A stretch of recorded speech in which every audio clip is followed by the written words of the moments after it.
Friends, welcome to civil सेवा मार्गदर्शन। यह वीडियो बिहार स्पेशल सीरीज़ का पार्ट है और इस वीडियो में हम लोग बिहार हिस्ट्री को कवर करेंगे। सबसे पहले हम लोग पैलियोलिथिक एज देखते हैं। तो पैलियोलिथिक एज का जो टाइम पीरियड है वो है 2 मिलियन ईसा पूर्व से 10,000 ईसा पूर्व तक।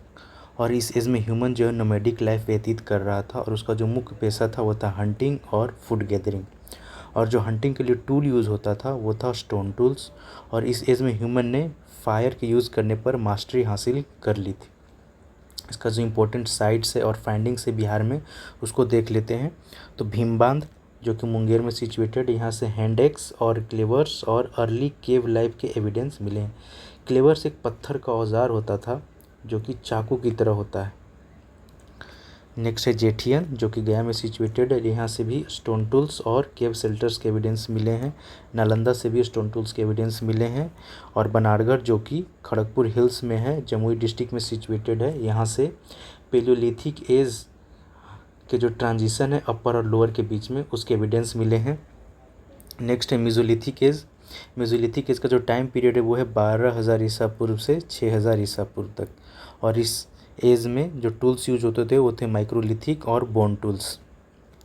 और इसके जो मेजर फाइंडिंग्स इन साइट से बिहार में हुआ है पैसरा जो कि मुंगेर में सिचुएटेड है, यहाँ से माइक्रोलिथिक टूल्स, हैंड एक्स और क्लेवर्स के एविडेंस मिले हैं।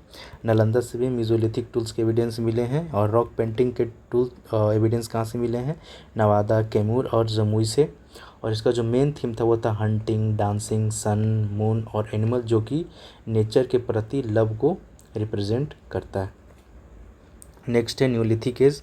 न्यूलिथिक एज में ह्यूमन ने एग्रीकल्चर प्रैक्टिस स्टार्ट कर दिया था और इसके पोट्री के एविडेंस भी मिले हैं। परमानेंट सेटलमेंट, अस्थायी बसावट के भी प्रमाण न्यूलिथिक एज से देखने को मिले हैं। इसका जो टाइम पीरियड है वो है 2500 ईसा पूर्व से 1345 ईसा पूर्व। इसका जो मेजर साइट है बिहार में वो है चिरांद जो कि सारण डिस्ट्रिक्ट में है, यहाँ से बोन टूल्स, हड्डी के उपकरण के प्रमाण मिले हैं। पोट्री, एनिमल का जो पालतू बनाने की प्रक्रिया है यहाँ से इसके एविडेंस मिले हैं। सर्कुलर हार्ट, गोलाकार झोपड़ी के प्रमाण।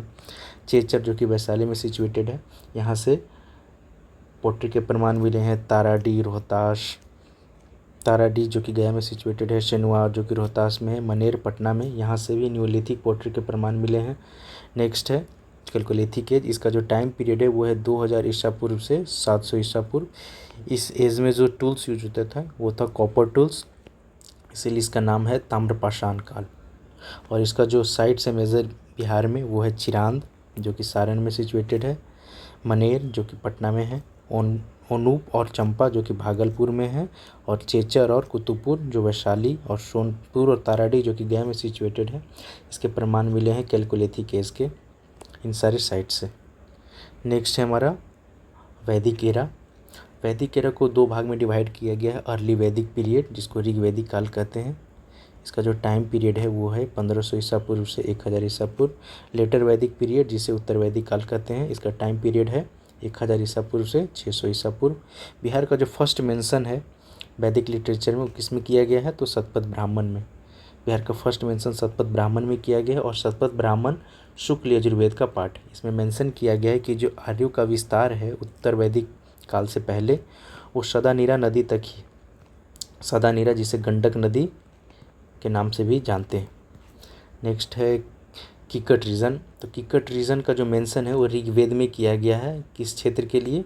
तो बिहार के क्षेत्र के लिए किकट शब्द का प्रयोग किया गया है, जबकि यहाँ के निवासी जो थे उनके लिए व्रात्य शब्द का प्रयोग किया गया है। ऋग्वेद में एक जो रूलर थे प्रेम आगंद, उनका वर्णन किया गया है ऋग्वेद में as a ruler of Kikata. Varaha Purana में किकट को एक पवित्र क्षेत्र कहा गया है, जबकि गया, पुराण और राजगीर को पवित्र क्षेत्र के रूप में दर्शाया गया है। नेक्स्ट है महाजनपद एरा। महाजनपद एरा में 16 महाजनपद का जो जिक्र है वो अंगुत्तर निकाय जो कि एक बुद्धिस्ट ग्रंथ है उसमें किया गया है। भगवती सूत्र जो कि एक जैन ग्रंथ है उसमें किया गया है। जो टोटल 16 महाजनपद थे उसमें से 3 मॉडर्न डे बिहार में सिचुएटेड है। कौन कौन? अंगा, वजी और मगध। तीनों को बारी बारी से हम देख लेते हैं। सबसे पहले हम लोग अंग महाजनपद के बारे में देख लेते हैं। इसका जो फर्स्ट मेंशन है वो अथर्ववेद में देखने को मिलता है और ये मॉडर्न डे खगड़िया, भागलपुर और मुंगेर जिले में सिचुएटेड था।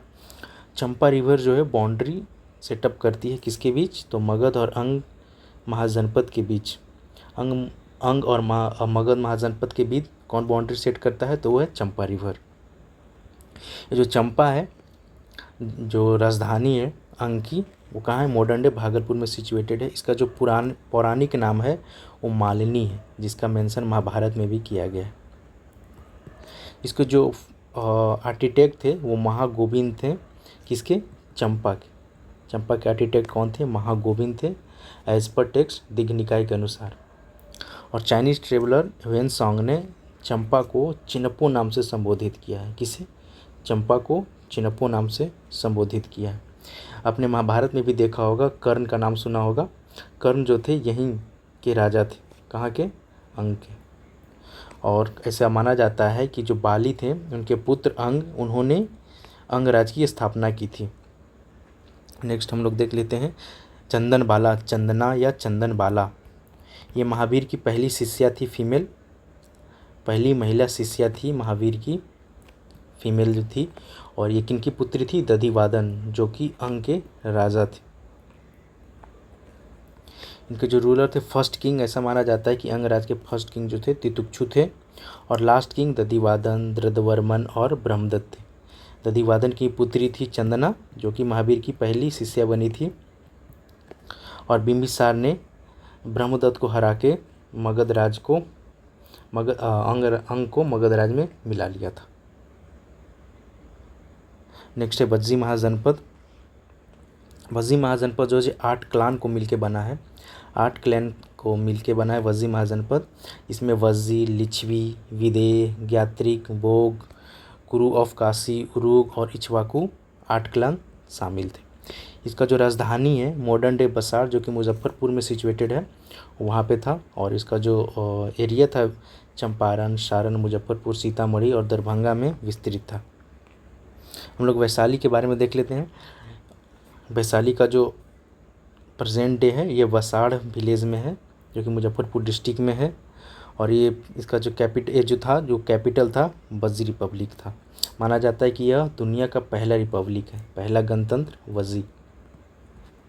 इसका जो मेंशन है कौटिल्य ने अपने ग्रंथ अर्थशास्त्र में भी किया है।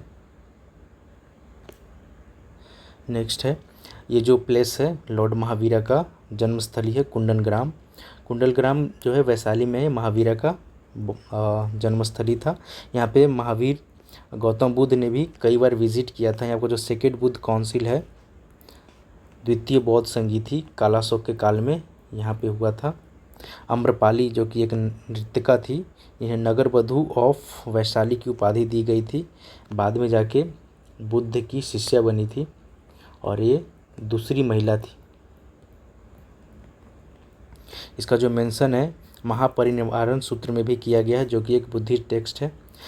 ऐसा माना जाता है कि किंग विशाल ने वैशाली नगर की स्थापना की थी। इन्होंने किंग विशाल ने वैशाली नगर की स्थापना की थी। मनुस्मृति में भी इसका मेंशन किया गया है।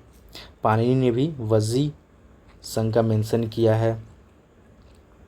लॉर्ड महावीरा जो थे वो कुंडलग्राम में इनका जन्म हुआ था, जो कि वैशाली में ही सिचुएटेड था। इनकी जो माता थी त्रिशला, वो वैशाली किंग चेटक की बहन थी। और जो चेटक की पुत्री थी चेलेना, उनका विवाह बिंबिसार, मगध के जो राजा थे बिंबिसार, उनसे हुआ था।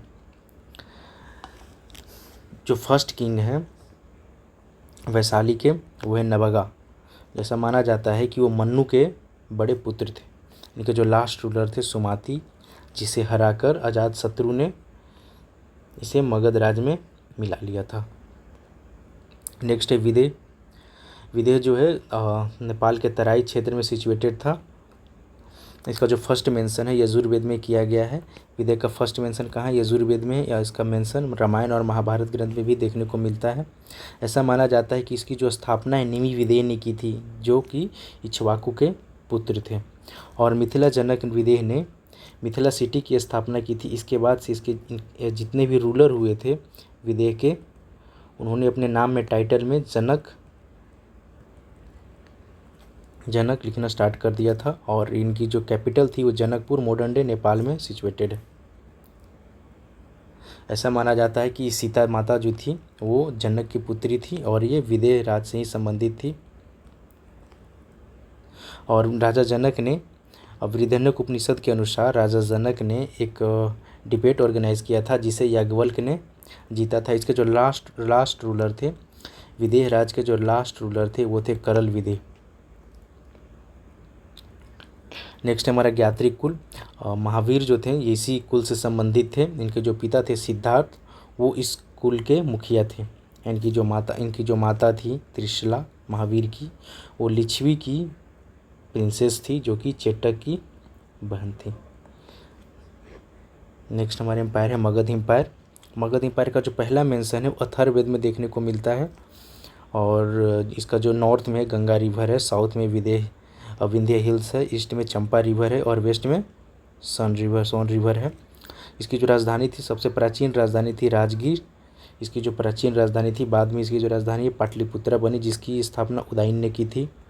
पाटलिपुत्र की स्थापना किसने की थी? उदयन ने। तो हम लोग एंशिएंट हिस्ट्री में जो आगे का पार्ट है मगध साम्राज्य या फिर मौर्य, गुप्ता, उस सबको नेशनल हिस्ट्री में कवर करेंगे। बाकी हम लोग लेटर गुप्ता पीरियड को देख लेते हैं यहाँ पे। तो लेटर गुप्ता पीरियड का जो टाइम पीरियड है वो है 480 ईस्वी से 725 ईस्वी। इसकी जो स्थापना है कृष्णगुप्त ने की थी। और इसके जो एविडेंस है कहाँ से मिलते हैं? अपसर्ड अभिलेख से मिलते हैं। अपसर्ड अभिलेख किसके द्वारा लिखा गया था? तो आदित्य सेन के द्वारा लिखवाया गया था अपसर्ड अभिलेख। इससे लेटर गुप्ता पीरियड के प्रमाण मिलते हैं। इसका जो कोर रीजन था वो मगध रीजन में ही था। और इम्पोर्टेंट रूलर को देख लेते हैं। कृष्णगुप्त जो कि फाउंडर थे किसके? लेटर गुप्ता पीरियड के। उसके बाद हर्षगुप्त, इन्होंने ब्राह्मण धर्म को संरक्षण दिया था। नेक्स्ट है कुमारगुप्त तृतीय, इन्होंने ईशावर्मन जो कि मौखरी राजा थे उनको पराजित किया था। नेक्स्ट है दामोदर गुप्त को किसने पराजित किया था? तो मौखरी किंग शर्ववर्मन ने दामोदर गुप्त को पराजित किया था। आदित्य सेन के काल में जो बिहार है, बिहार का क्षेत्र तिब्बत के कब्जे में था, उससे उन्होंने मुक्ति दिलाई थी। किसी ने? आदित्य सेन ने। उसके बाद इन्होंने टाइटल धारण किया था महाराजा धीराज का। नेक्स्ट है देवगुप्त ने भी कन्नौज पे अटैक किया था। और इसका जो लास्ट रूलर है लेटर गुप्ता पीरियड का वो है जीवितगुप्त द्वितीय को यशोवर्मन ने हराकर इसे अपने साम्राज्य में मिला लिया था। तो इस लेक्चर में बस